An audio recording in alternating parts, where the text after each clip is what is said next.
Good morning. This is Dan, and this is the Napkin Academy, and I want to welcome you all. What we'll be talking about is introducing something that I call vivid nouns. And for those of you who've been through some of the cadet training, you're going to recognize our vivid nouns as something that we called in the past portraits. So we might remember that our portraits were our simple little drawings, the simplest little picture that we could make that showed the difference between two different objects. That's what a portrait is, and that's what a vivid noun is going to be. The simple idea for today's lesson is that we can use our little portrait drawings to represent, or in some cases replace, but always complement the nouns that we're typically talking about or writing down.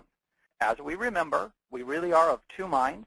One part of our mind that really likes to think about the world in terms of words, and the other part of our mind that likes to think of the world in terms of pictures.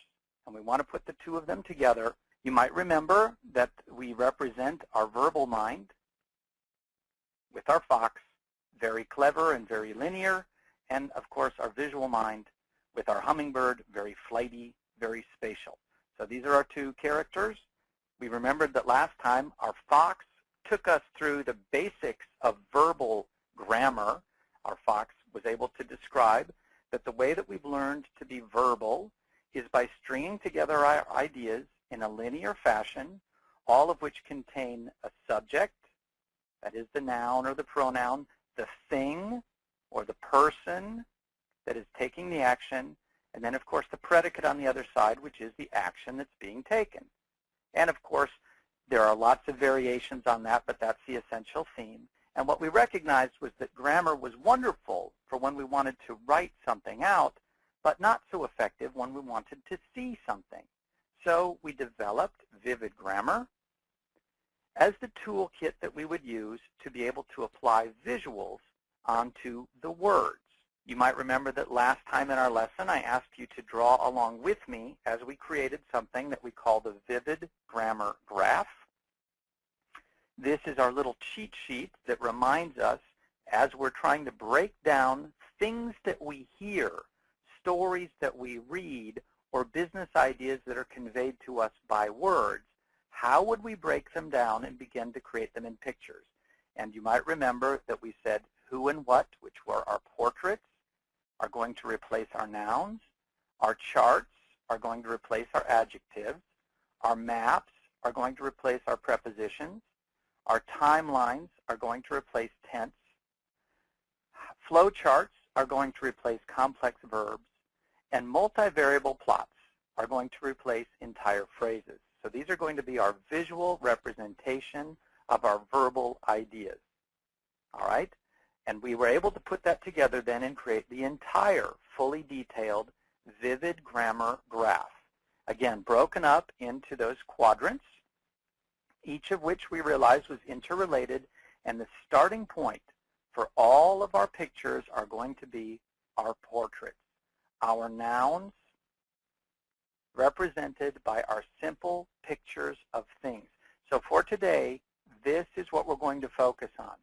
We're going to remember that the portraits that we're drawing are going to look very similar to slice number 1 of our problem-solving pizza 6x6 diagram. The reason why our little portraits are going to be so important to us are really the building blocks of every other one of the 6 types of pictures. Let me give you a quick example of what I mean. If I'm talking about a person, I might draw my little smiley face or my little stick figure person. You know, I'm talking about Bob. All right, there's Bob. I've drawn a little picture of Bob. Or let's say that I'm going to be talking about this particular product, and let's call it box.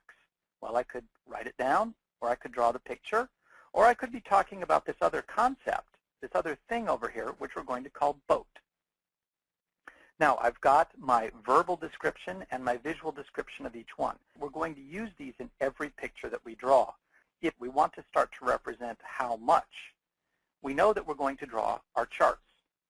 What a chart is every time we see a dotted line like this, a dotted line represents put a portrait in here.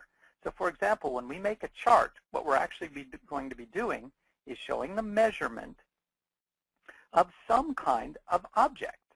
So for example, what are we going to show in our chart of, let's say, popularity? Who is the most popular among three people that we have? We have Bob here, we have Mary over here, and let's say that we have Nestor over here. Who is the most popular? Ranking popularity. What our chart shows is a numeric representation of some measurable attribute of our portraits. So a chart is actually built by taking our portrait and applying some sort of measurable metric on it. Then we're going to look at our maps. Our maps are going to start by being able to draw portraits. Here's a mountain, here's a house, here's a car. What is the relationship of those things north, south, west, and east? Well, that's what becomes a map. The same thing's going to occur as we start to talk about our timelines. The same thing's going to occur as we start to talk about our flowcharts. We're going to take an object and we're going to show how it changes. And even as we get into our most complicated pictures, our multivariable plots, we're going to find that, again, the building blocks are going to be our simple portraits. So what we're going to do for the rest of the time that we have is talk about ways that portraits are useful in helping to clarify, complement, or replace these various figures of speech that represent the subject of our idea. What is it that we're talking about, or who is it that we are talking about? All of the rest that's going to come is going to start from knowing who and what we're talking about, who will represent with our portraits. So let's just draw a couple of simple portraits for a moment. And, let's just say I wanted to talk about a person. Well, what would I do? We've done this a million times. There's a person. There's a different person. There's another person. That's an unhappy person. Okay, so that's one way I might represent different people. Now, what if I wanted to talk about a thing? Well, what kind of thing would I want to talk about? Let's say that I wanted to talk about a bicycle. Well, I might draw a little picture of my bicycle. Let's say the thing that I was talking about was a car. I might draw a little picture of my car. And if I wanted to, of course, I could make my car a little bit more elaborate. There I've got a car. So we know that our portraits are effective ways of giving us a visual for things that are fairly simple to name. People, basic things, stuff like that. But what's interesting about portraits is that portraits actually become the way to describe the difference between things as well. So let me say that I was going to talk about lots of people, and I was going to talk about a baseball player, and I was going to talk about a football player, and let's be specific, Labor Day in the U.S., so let's go ahead and make this an American football player. And let's say I also wanted to talk about, I don't know, an actor. Okay, so they're all people, but there are going to be differences. There's going to be a lot of adjectives that I'd use. But if I wanted to do it pictorially, it's pretty straightforward. I say, here's my person. Guess what? Now my person is a baseball player. If I want to really prove it, I give that person a big glove and maybe even a bat. Now I've got that person to be a baseball player. Let's start out with the same person again. Here's my same person. Now I want to make this person an American football player. I give them a helmet. Typically it has one of those crazy face masks out front. I give this person massive shoulder pads. And I'm going to give this person a football. Now I've got a football player. And how would I make an actor? Well, let's say I've got my actor over here. I start with the same person. And let's say that I would then want to have my actor be Shakespearean, so I give them some kind of fancy Shakespearean hat. And I want this person to be reciting some kind of wonderful lines. And perhaps I give this person a cape. So here's what I've done. By my simple pictures, I have replaced lots and lots of verbal description that would have been needed to say what is the difference between these three kinds of people. And I've been able to do it in a way that remains visceral and visual to my mind's eye. So portraits can help us with adjectives as well. We're describing both the thing and what makes this thing different from another, or what makes this thing unique. Portraits can also help us with very, very simple verbs. I could say that Mary runs. Okay, I could say that Mary runs. Or what I could do is I could draw Mary.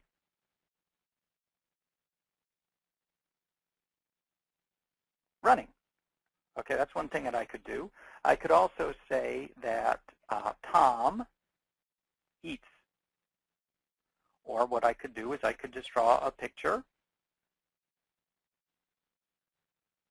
of Tom eating. And Tom says, yum. The point is, for every action, there is a very simple portrait that I can draw that represents the same thing. So Dan, how do we go about drawing these things? Practice. I draw all the time. What I do is I say, what am I talking about? Who am I talking about? Am I talking about this person, or am I talking about this thing over here? I practice. Let's say that this is us, and we're looking at something, and I don't know what we're looking at. Let's just say that we're looking at something I can draw really quickly for you. Let's say we're looking at this little doggy. We're looking at this little dog. Now, we know what goes on in our mind is a couple of things. One is we get this word that says dog, and at the same time, we have the image of the dog in our mind. All right, that's not so hard. What I want us to be able to do is start to practice saying, when I'm looking at this thing, what is the picture that I think I'm seeing in my mind? What is the simplest version of it? Now, I know that when I look at a dog, I could be looking at something that, let's try to draw a dog that's maybe more elaborate here. I could imagine that I'm seeing, this is not a very beautiful dog, but I think that's okay. Here's I've got this little puppy over here. Now, I don't need to go into all of that detail to be able to draw it. What is it that I'm really, really seeing? Well, I'm seeing that head out there. I'm seeing that body. I'm seeing that tail. I'm seeing those legs. Maybe I'm seeing those ears. So what I really want us to start to do is try to practice. How do we take what we're seeing out there in the world, imagine what it is that we're seeing in our mind's eye, and see if we can't create a quick picture of it. And the best way to do that is to go back to lesson number 1 from when we were cadets and remember the 5 essential shapes that we can use to draw a picture of anything. Our circle, our square, our triangle, our line, and our little blob. We just need to start to use those as much as we can. Before we know it, we'll start to be able to draw, and we'll be able to start to draw all kinds of different portraits. We could draw the difference between a basketball and a baseball. We could draw a simple picture of a person to make them different, distinct from another person. We could take a moment and see if we can't draw out what's the difference between a big bird, like an eagle, and a little tiny bird, like a little sparrow. What's the visual difference between them? What does my house look like? Maybe you live in a house that looks something like this. Maybe you live in a house that looks something like this. What does your house look like? What I want to do now for a moment is I want to put the ball in your court. I want us to do a little exercise together. Here is how we draw a portrait. The first thing we have to do is identify the person or thing in our mind. So maybe it was Mary. Maybe it was Bob. Maybe it was Shiv. Maybe it was the box. We need to identify it, name it in our mind. Go ahead and write down that name. Then draw the simplest possible picture that identifies that person or thing, what we've been doing already. And really at this point, don't worry too much about the placement of things or the size of things. Just see if we can't get a simple picture out of what that thing looks like. Let's try it for 1 minute. Let's try this together.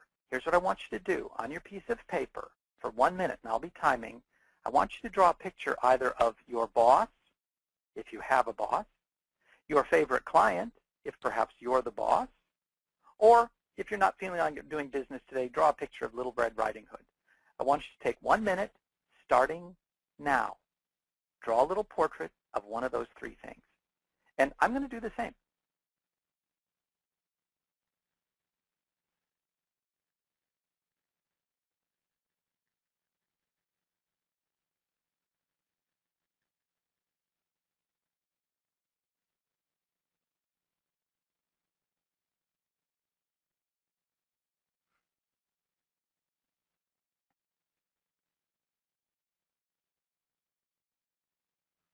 There's about 20 seconds left in our minute.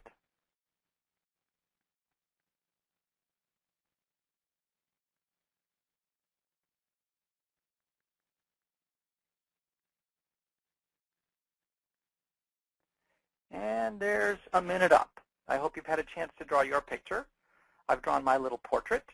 So what I decided to draw a picture of, this is not a picture of Little Red Riding Hood, nor is this a picture of my boss. This is a picture of my present favorite client right now, a woman named Julie. And Julie works for a very, very large accounting association. And Julie has been giving me a lot of projects to do over the last year that relate to clarifying issues of accounting. And I have to say, I don't have any background in accounting, and I'm a pretty miserable accountant myself. I'm perennially behind on lots of the paperwork I need to do to run my business. But it's been really fascinating to see how many of these well-trained accountants actually think about the world, the clarity that they're able to bring to lots of complex ideas. And so it's been tremendously fun to work with Julie.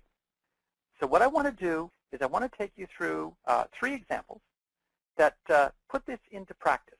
Example number 1 is something I call a character map. We've talked about this in a previous lesson. The idea is, let's say that I wanted to read a book. Now, let's say that someone had said, this is a great book, you should read it, but you knew nothing about this book. Well, what would happen if you started to read it? Here we have page 1, chapter 1 of Harry Potter. And let me just read along a little bit for you. Here's the way the book begins.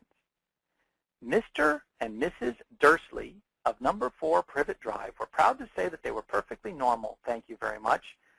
Then the book goes on from there. So think for a moment what's happening. We've never met these characters before. We have no idea what this story is about. The first thing that's happened is we've been introduced to 2 people, Mr. and Mrs. Dursley.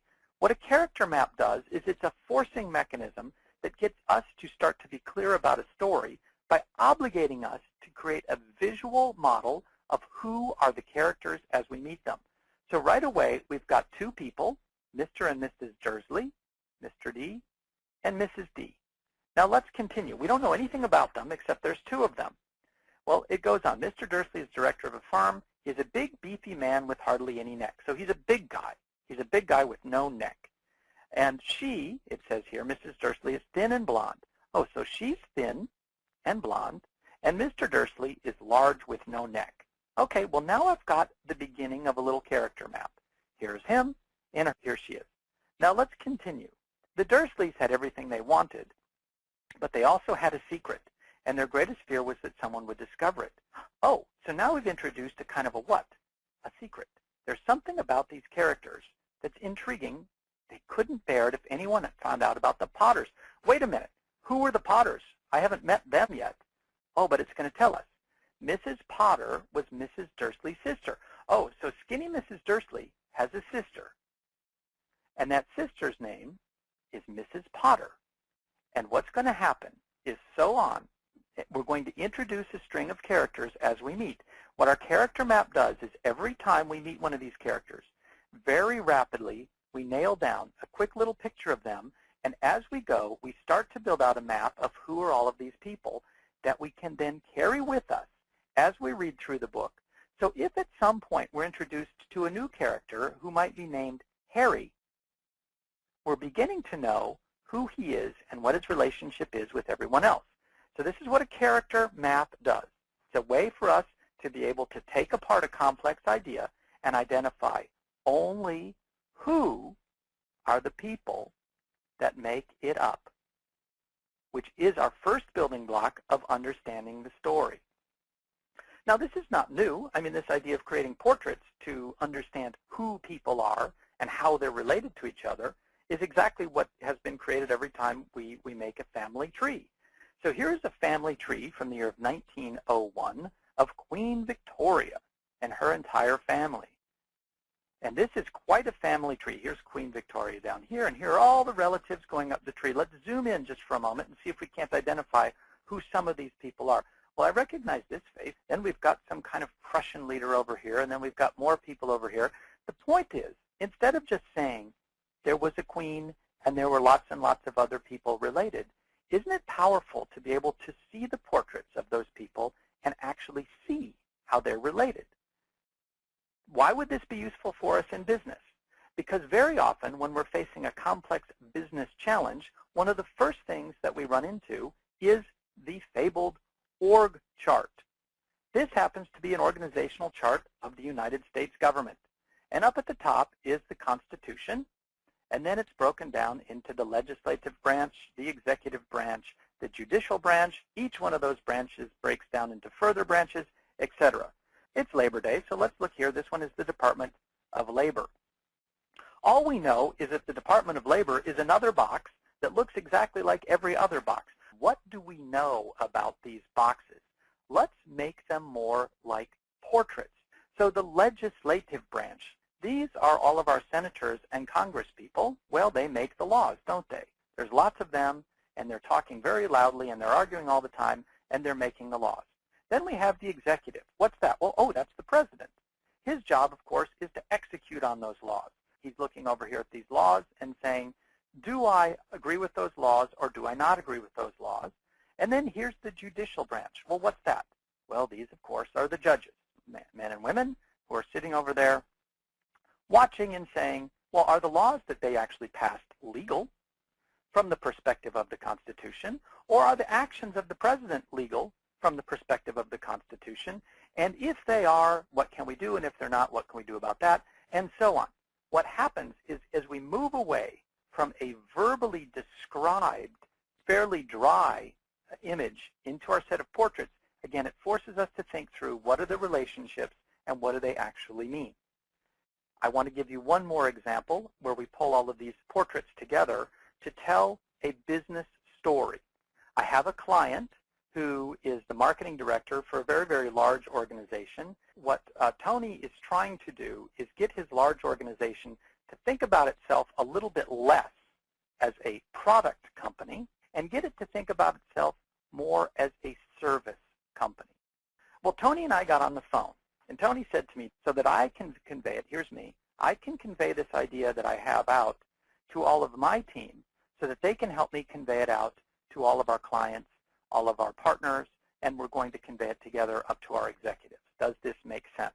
Well, we started to list things off. We started to create a list of ideas of what are the differences. And we thought, well, a product company kind of works from the inside out, whereas a service company works from the outside in. A product company thinks in terms of transactions, but a service company thinks in terms of engagements. A product company thinks in terms of orders. A service company thinks in terms of total revenue from an engagement. And we thought, there's a bunch of these, but you know what? If we just write them down as a list, there's very little that makes them compelling or viscerally different. So we thought, what would happen if we drew them out? I started to draw my little stick figures, trying to figure out, what does a transaction look like? Well, it looks like somebody handing someone a bottle in exchange for some money versus an engagement where, you know, what it is I'm not handing someone a bottle. I've got a delivery truck that's bringing bottles all the time. So instead of one transaction, I now have an ongoing series of transactions. So that's what that might look like instead of just imagining verbally what the difference is. Let's think about another one, a vendor versus a partner. Well, a vendor perhaps has me sitting behind my storefront, so I'm the vendor and there's the customer. But if I'm your partner, I step out from behind that storefront and the two of us are looking at these objects together. Now I'm your partner. And we continued on looking at each one of those items on the list and seeing if we couldn't come up with a simple little visual portrait that said, here's the difference between them. So if a product company is focused on delivering by dates, but a service company is focused on delivering in phases, how might that look? Well, here I'm thinking I'm going to point out the date on a calendar if I'm a product company, but if I'm a service company, I'm much more interested in representing an entire set of phases we might go through. So Tony and I went through these drawings. Here's what we created.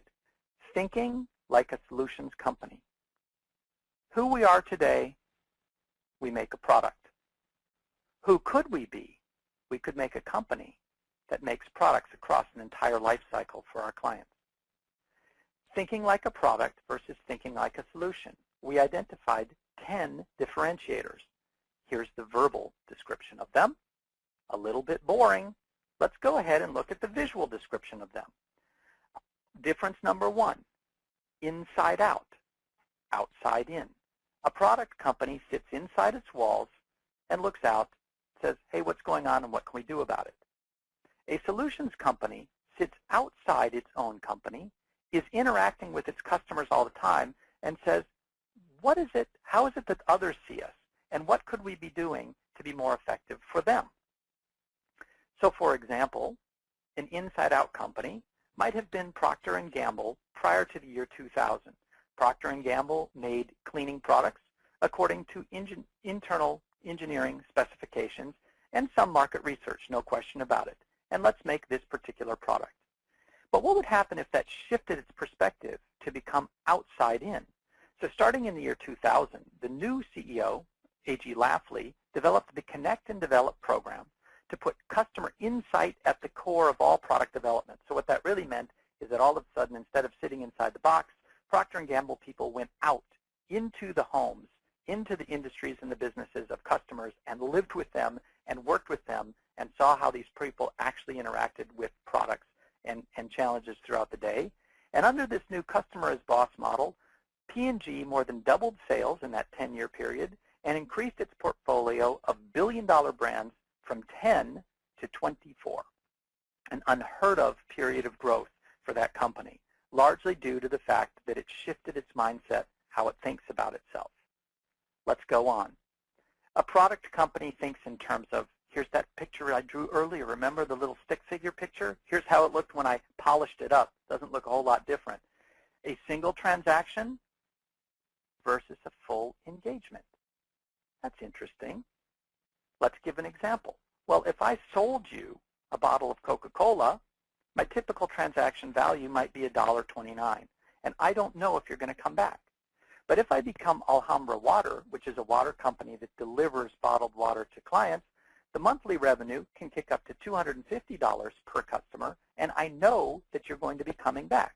I'm not just doing one transaction, but we're setting up a permanent engagement.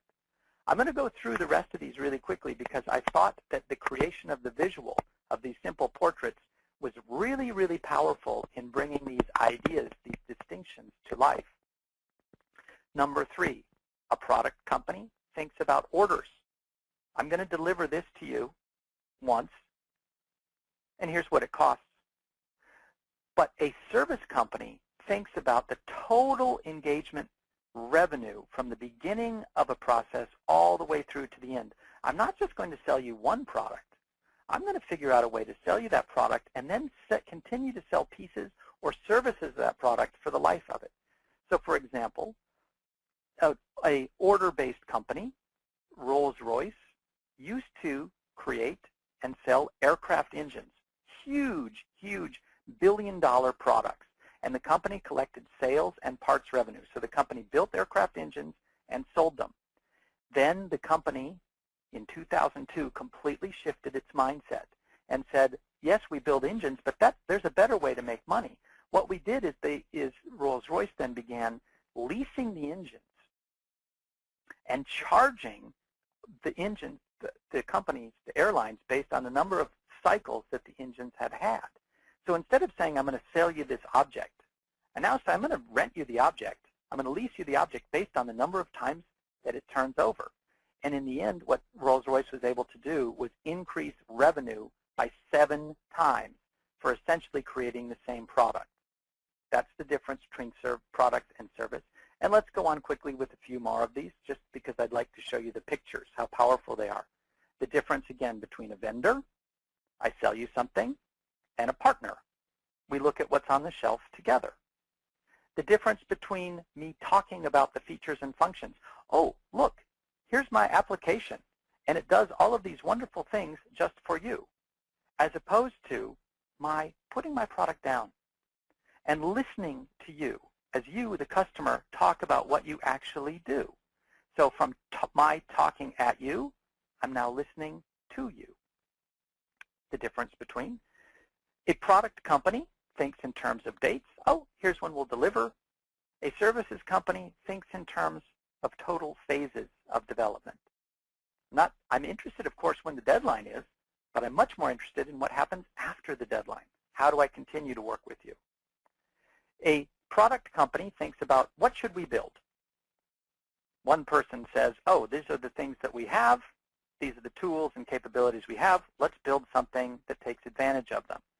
A services company thinks about, wait a minute, let's look at all of the things that we know how to do as a company and ask not what can we build, but what ultimately can we really deliver? Not just what can I give you, but what can I continue to deliver over time? A product company doesn't really know tremendously the impact of its product. Well, I don't really know. I guess it works. We've had good feedback. But a service company continually is monitoring the use of its products and is able to deliver then measurable results. A product company focuses on price. Here's what it costs. At which point our customer might say, well, really? Why does it cost that much? A services company focuses not so much on the price, but on the actual value to the customer. And again, we can start to balance out how much we think it's worth, which how much you think it's worth to you. And lastly, this will be the last one of these examples. I just really like them. We have a product company basically treats customers at kind of an arm's length, kind of the way we started. We're sitting over here looking at how customers are using our product and trying to make decisions about it. Whereas a services company joins and walks arm in arm with the customers and knows as much about the product and how they're using it as the customer does. So I like those. Again, they're simple portraits.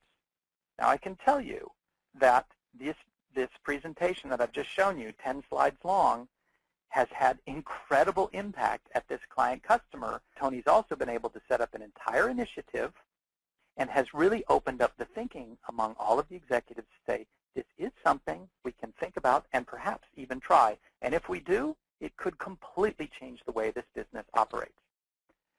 Last thoughts. I want you to remember a couple of things. Item number one is portraits. The building blocks of all of our other pictures are simple to draw. I want you to find a way that you can practice and begin to take any idea and imagine what would be the visual way to represent it. But item number two says, I don't want you to worry. If you can't draw a good portrait of whatever your idea is, it's okay to start by just drawing a circle and giving it the name. If I can't draw Bob, I could say there's Bob, and I could say there's Mary, and I could say there's the car. What is the relationship between Bob and Mary and the car? I can begin to map it out, even if I feel uncomfortable trying to draw a really good portrait of the three of them. And item number three is that if I've been able to effectively represent what is the relationship between these three things, that nobody is going to care how good your picture is. Very quickly, your turn. Homework for the next couple of weeks will be I want you to practice drawing some portraits. Two phases to this homework. Part number one is I want you to draw 5 basic nouns.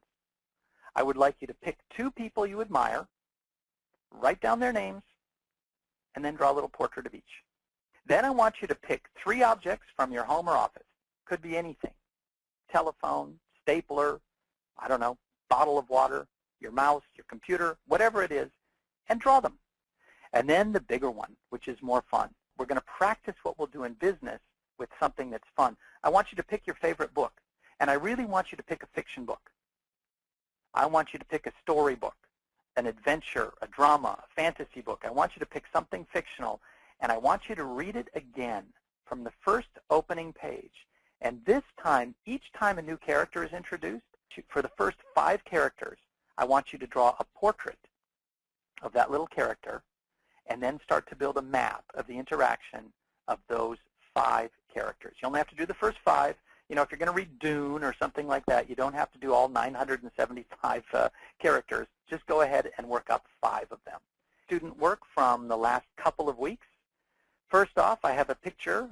Debbie did a portrait of herself, some of the things that she cares about. Turns out that Debbie is a nurse, and she does a lot of her work while she's actually on a treadmill. So Debbie drew a picture of herself working on her treadmill, which I didn't know people did. She's actually got her computer set up on her treadmill so she can type and now start to draw while she's running. So her hands are to work, and Debbie is a very devout person, and she puts her heart to God. So there's a nice picture from Debbie, a vivid drawing, a vivid portrait of herself. And lastly, I wanted to show you some work from Simon. Simon comes from a health benefits company out in New York, and Simon has been inspired in using tools thus far to help describe what his business does. So what Simon did is he said, my business, Beacon Health Products, we're like a boat of people who are rowing together. Instead of 3 different boats or 4 different boats, we're rowing together. And what Beacon's business cycle over the last couple of years was a startup a year ago. It's now starting to do increasingly well, and the way that Simon looks that the business is going to grow, it's going to grow rapidly as we go into 2012 and into the years in the future and reach business maturity. So Simon is the CEO overseeing this company from startup through growth right up to maturity. What does Simon's company actually do? Well, Beacon Health Partners today interacts with lots of different healthcare companies all over the map, but tomorrow he wants to focus those companies in on a few areas of specialty. How is Simon going to do that? Well, because what he's going to do is take ACO, accountable care organizations. I know this enough from my own work with healthcare, accountable care organizations. For those of you that monitor healthcare at all, get used to the term ACO. You're going to start to see it a lot because pretty soon many of our hospitals and healthcare organizations are going to start to become accountable care organizations and then clinical integration. These are what Beacon Health Partners are going to do to move their customer base from this to this, which leads us to Simon. For Simon's homework is he needs to draw us a picture for next time of just what the heck an accountable care organization really is. Hey, thank you all for another great lesson. This is Dan signing off from the Napkin Academy, but don't go away. Now on our new platform, you can still submit your homework. Debbie, our community manager, is going to join you right now to show you exactly how to do that, and I really encourage you, do your homework. Okay, take it away, Debbie. See you soon. We hope you enjoyed this Napkin Academy classic video. We've made it easier than ever to share your homework. After you've completed your homework and have a JPEG or PNG file saved on your computer, come back to this course. Once you're back here, scroll to the bottom of the screen, and in the comments box, you can add a comment. I'm just going to call this one My Homework. You can also add images by clicking on the Insert Edit Image button here. In the source box, click on the file. In the Images window, click on Upload, and then click on Add Files. This is going to take you to your computer where you can search for your images. I'm just going to search for mine in Pictures, and I'm going to choose this image here. You can also add multiple images here. Click Upload. After the upload is complete, click Close. Then scroll down, and you'll see that the last image is here, and it's checked. This is the one we just uploaded. Click Insert. I suggest in the Dimensions box you change the maximum to 1200 pixels and leave the Constrained Proportions box checked. You can also add an image description here if you'd like. Click OK. You'll see that your image has been added to your comment. And now the last step, the most important one, make sure that you click the green comment button here to upload your homework to the Napkin Academy. We hope to see your homework soon.